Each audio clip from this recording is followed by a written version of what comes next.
کی قسم اس وجہ سے یاد نہیں فرمائی کہ یہاں پر آب زمزم ہے۔ شہر مکہ کی قسمیں اس وجہ سے نہیں اللہ وحدہ لا شریک نے کھائی کہ یہاں پر صفا و مروہ کی پہاڑیاں ہیں۔ شہر مکہ کی قسمیں اس وجہ سے نہیں بیان فرمائی کہ یہاں پر مقام ابراہیم ہے، یہاں پر صفا مروہ کی پہاڑیاں ہیں، یہاں پر کریم آقا علیہ الصلوۃ والسلام کے غلام اللہ کے محبوب بندوں کی قبریں ہیں۔ اس وجہ سے اس شہر مکہ کی قسمیں اللہ وحدہ لا شریک نے اپنے پاک قرآن کے اندر بیان فرمائی کہ لا اقسم بہذا البلد وانت حل بہذا البلد۔ اس وجہ سے اس شہر مکہ نے حضور کے قدموں کا بوسہ لیا ہے۔ اس شہر مکہ میں حضور کریم آقا علیہ الصلوۃ والسلام جلوہ گر ہوئے ہیں۔ اس وجہ سے اللہ وحدہ لا شریک نے اس پیارے شہر کی قسمیں اپنے پاک قرآن کے اندر بیان فرمائی ہیں، اپنے پاک قرآن کے اندر بیان فرمائی ہیں۔ اب دیکھنا یہ ہے کہ مکہ افضل ہے یا مدینہ افضل ہے۔ مکہ افضل ہے اس وجہ سے کہ مکہ کی قسمیں قرآن کے اندر ہیں، لیکن مدینہ بھی افضل ہے۔ اب دیکھنا یہ ہے کہ افضلیت میں آگے مکہ ہے یا مدینہ ہے۔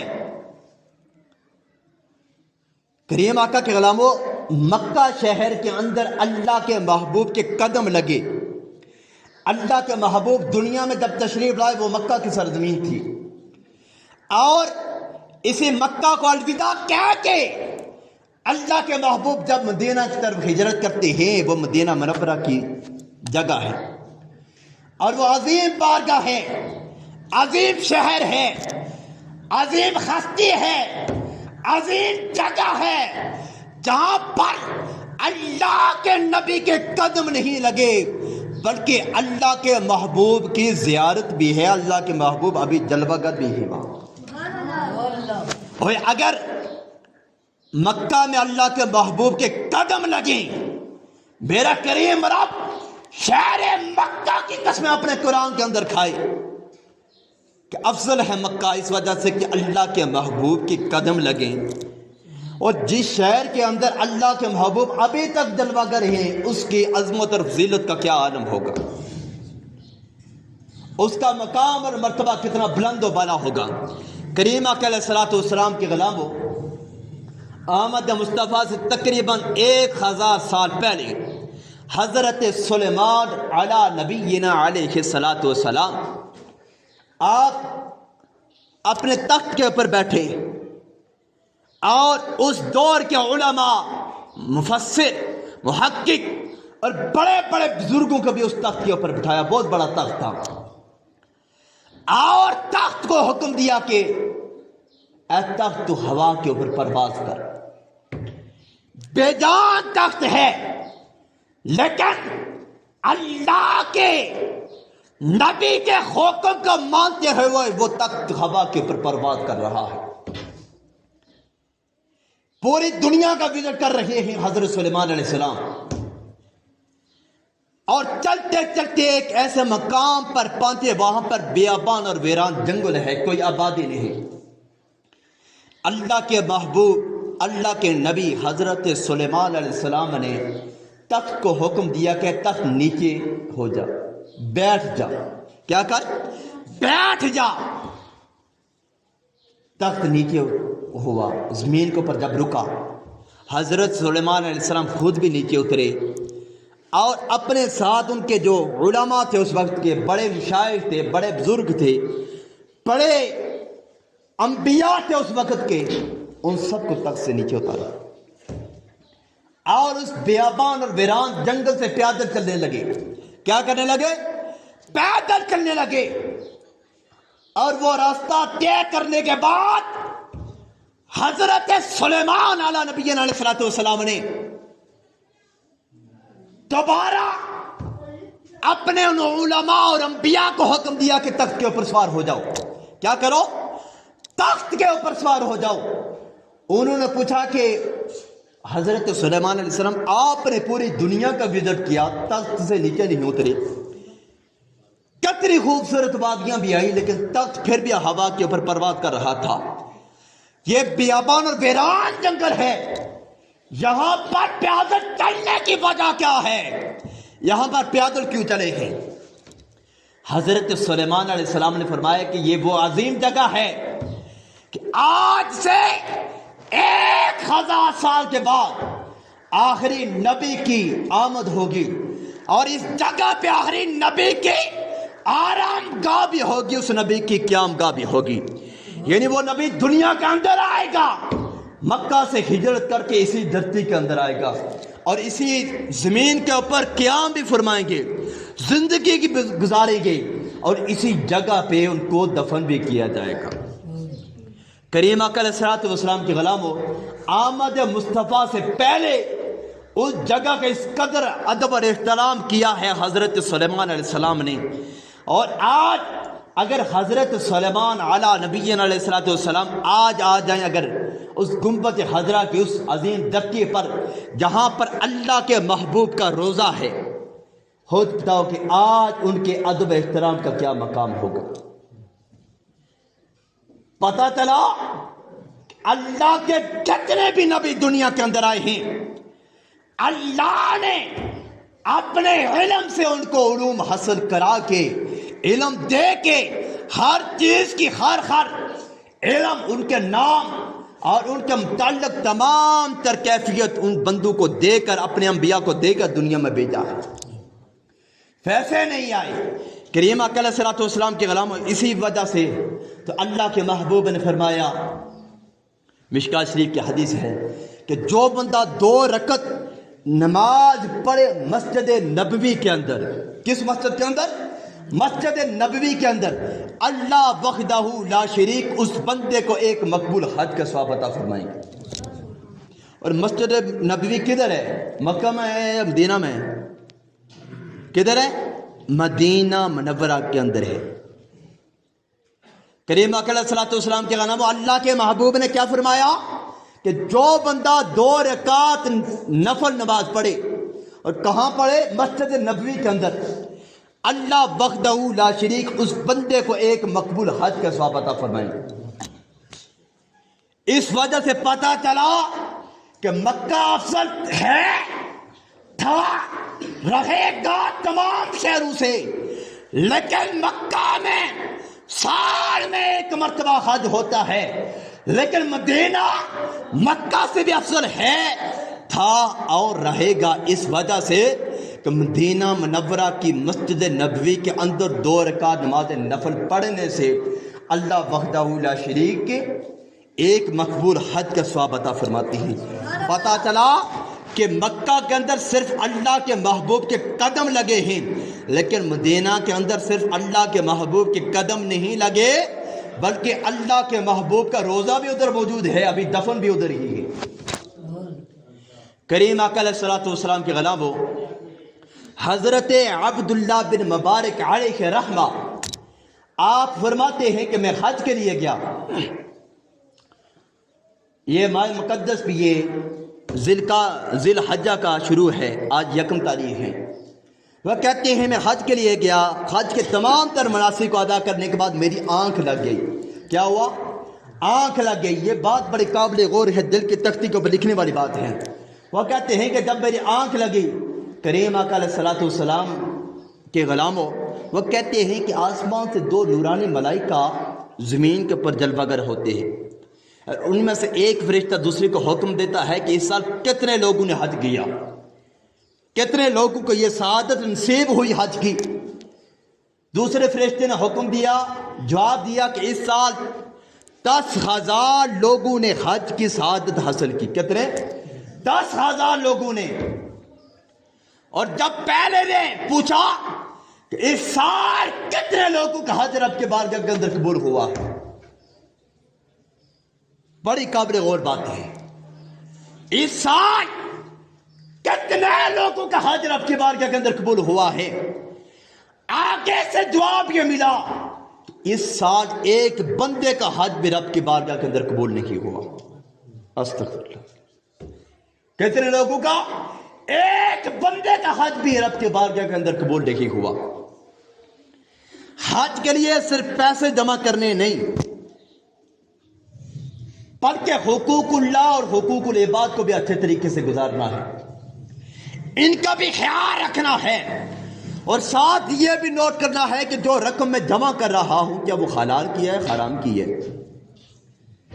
یہ شرط نہیں کہ صرف پیسے ہوں، بندہ جہاز کے اوپر بیٹھا، ٹکٹ لی، وہاں پر اچھے ہوٹل کے اندر جگہ لی، حج کے مناسک کو ادا کر کے آ گیا، لیکن کریم آقا کے غلام اگر مال حلال کا نہیں، وہی جو حج کرنے کے لیے بندہ جاتا ہے وہ اس کی بارگاہ، رب کے بارگاہ کے اندر قبول نہیں ہوتا، بلکہ وہ اس بندے کے منہ کے اوپر مارا جاتا ہے کہ وہ بندے ناداں، وہ حرام کی کمائی سے اللہ کے محبوب کے در کے حاضری کے لیے آ پہنچا، وہ اللہ وحدہ لا شریک کے گھر کے اندر آ پہنچا، لیکن تجھے اتنا بھی پتہ نہیں کہ یہاں پر حلال کی کمائی لے کر آنی ہے، حرام کی لے کے آنی ہے۔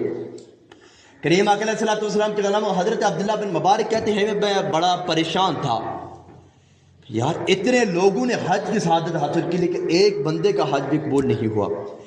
ان میں سے ایک فرشتے نے کہا کہ ایک جگہ ہے انڈیا کے اندر، غالباً کوئی جگہ ہے، نام میرے ذہن سے نکل گیا، وہاں پر ایک جگہ ہے، اس جگہ کے اندر ایک بندہ رہتا ہے، ایک بزرگ ہے، اور وہ ادھر آیا بھی نہیں، اللہ وحدہ لا شریک نے اس کا حج بھی قبول کیا، اور اس کے صدقے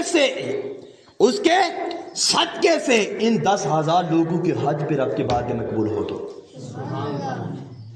وہ بندہ آیا نہیں، صفا مروہ کے پہاڑیوں کے چکر نہیں لگائے، حجر اسود کو نہیں چوما،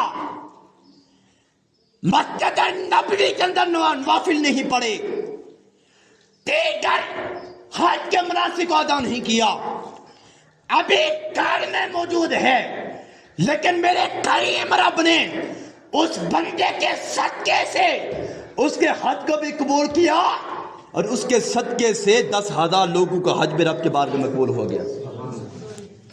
حضرت عبداللہ بن مبارک کہتے ہیں کہ میرے دل کے اندر یہ خواہش پیدا ہوئی کہ میں جب بھی یہاں سے جاؤں گا اس بندے کی زیارت کے لیے ضرور جاؤں گا، دیکھوں گا وہ کون سا خوش قسمت بندہ ہے، گھر میں موجود ہے، آیا نہیں، لیکن اس کا حج بھی قبول ہو گیا، اس کے صدقے سے ہمارے حج بھی رب کے بارگاہ کے اندر قبول ہو گئے۔ وہ کہتے ہیں کہ جب میں ایڈریس پوچھتا اس بندے کا وہاں پر پہنچا، لوگوں نے کہا کہ حضرت بڑا غریب بندہ ہے، ایک موچی ہے، کیا ہے، جوتیاں سلائی کرنے کا کام کرتا ہے، بڑا غریب ہے، بزرگ بندہ ہے۔ حضرت عبداللہ بن مبارک کہتے ہیں کہ میں اس کے پاس گیا اور کہا کہ تجھے مبارک ہوا، اللہ نے تیرا حج بھی اپنے بارگاہ میں قبول کیا، اور تیرے صدقے سے ہمارے حج بھی رب کی بارگاہ کے اندر قبول ہو گئے۔ حضرت عبداللہ بن مبارک کہتے ہیں کہ اس بزرگ کی آنکھوں سے آنسو نکل آئے، اور کہا کہ عبداللہ بن مبارک ہے، اور تو ٹھیک کہتا ہے، میں گھر میں موجود تھا، حج کے لیے نہیں گیا، لیکن بڑا عرصہ لگا کر درہم اور دینار جمع کر کے، ٹھپے جمع کر کے میں نے رقم کو جمع کیا ہے، بڑی مشکل کے ساتھ جمع کیا تھا، بڑی مشکل کے ساتھ، لیکن حج میں جانے سے ایک رات قبل میری بیوی بیمار تھی، اس نے کہا کہ اے میرے سر کے تاج، میرے شوہر، میرا دل کرتا ہے کہ میں گوشت کے ساتھ روٹی کھاؤں، لیکن وہ بندہ کیا کہتا ہے کہ میرے پاس وہ گنجائش نہیں تھی، وہ کہتی ہیں کہ پڑوسی کے گھر میں گوشت کی خوشبو آ رہی تھی۔ اب دیکھنا ہے کہ حقوق العباد ہم کس طرح ادا کرتے ہیں۔ پڑوسی کے گھر سے گوشت کی خوشبو آ رہی تھی، کریم آقا علیہ السلام کے غلام ہو، وہ کہتے ہیں کہ جب پڑوسی کے گھر سے گوشت کی خوشبو مجھے آ رہی تھی، میں پڑوسی کے گھر گیا اور جا کر کہا کہ اگر مجھے تھوڑا سا پلیٹ کے اندر گوشت مل جائے، سالن مل جائے، میری بیوی کی آرزو ہے، اس کی خواہش ہے، میں اس کے یہ حج کے لیے جاتے جاتے اس کی آرزو کو پورا کر سکوں تاکہ۔ اس بندے نے کہا کہ حضرت یہ گوشت تمہارے لیے حرام ہے۔ کیا ہے؟ حرام ہے۔ وہ بزرگ عرض کرتا ہے کہ یار عجیب بات ہے، خود پکایا ہے لیکن کہتا ہے حرام ہے۔ وہ کس طرح حرام ہے؟ آگے سے اس پڑوسی نے جواب دیا، میرے لیے حرام ہے، میرے لیے حلال ہے لیکن تیرے لیے حرام ہے۔ وجہ یہ ہے کہ تقریباً 1 ہفتہ گزر چکا ہے، میرے بچوں کے کھانے کے لیے کوئی چیز میرے گھر میں موجود نہیں تھی، پتے تڑپ رہے تھے۔ میں ان کے زندگی بچانے کی خاطر شہر کی طرف نکلا، اور جہاں پر گسائی اپنے جانوروں کو کاٹ کے نا اوجریاں وغیرہ پھینکتے ہیں، گندا گوشت پھینکتے ہیں، وہاں پر میں گیا اور ایک مردار گدھے کو دیکھا،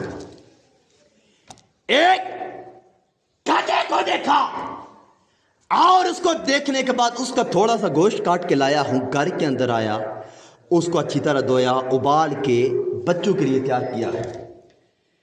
لیکن مجھے پتا ہے کہ اگر میں یہ گوشت نہ لاتا تو میرے بچوں کی جان جانے کا خطرہ تھا۔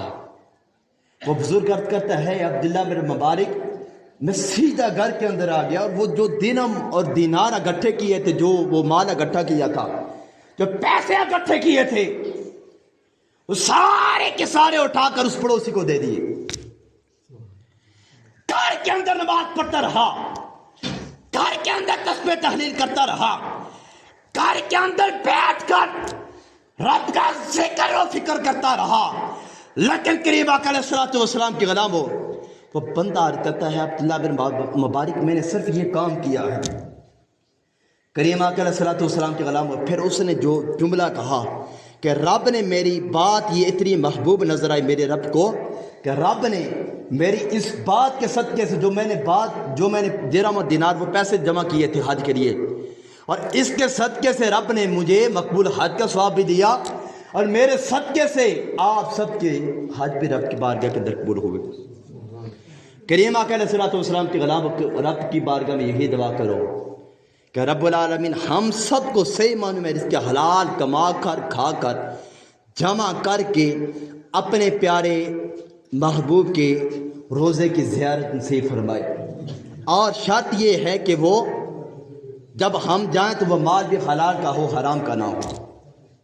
اور یہ جو دھرتی ہے اس کے اندر حضرت عمر سری علیہ رحمہ، آپ ایک بزرگ گزرے ہیں، آپ کہتے ہیں کہ میں حج کے لیے اللہ کے محبوب کے در کے اوپر گیا۔ کدھر گیا؟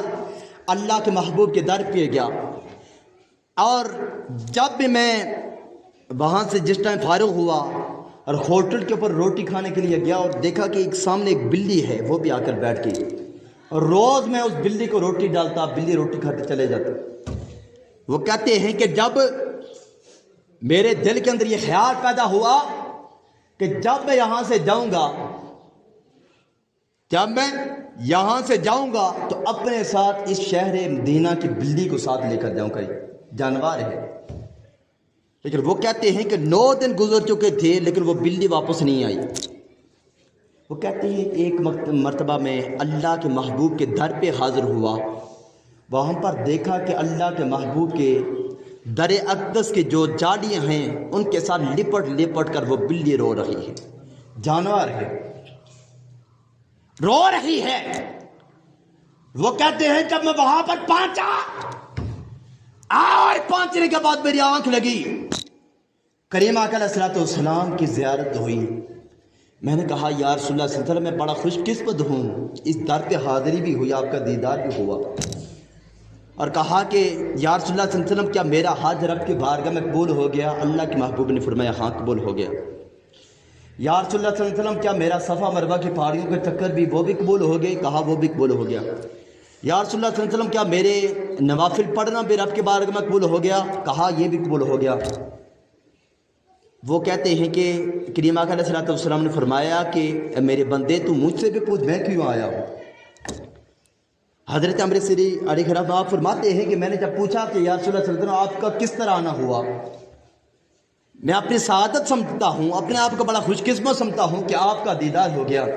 وہ کہتے ہیں مصطفیٰ کریم جان رحمت نے فرمایا اے میرے بندے تو حج کے لیے آ چکا ہے، لیکن جو نیت دل کے اندر باندھ کے آیا ہے وہ نیت تمہاری ٹھیک نہیں۔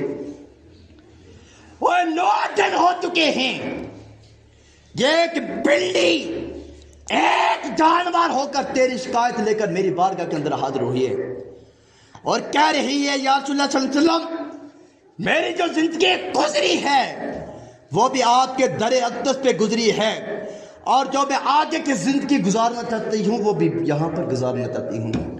لیکن یا رسول اللہ صلی اللہ علیہ وسلم، آپ کا ایک غلام آیا ہے، اس کی نیت بدل چکی ہے، وہ مجھے آپ کے اس در اقدس سے دور کرنا چاہتا ہے۔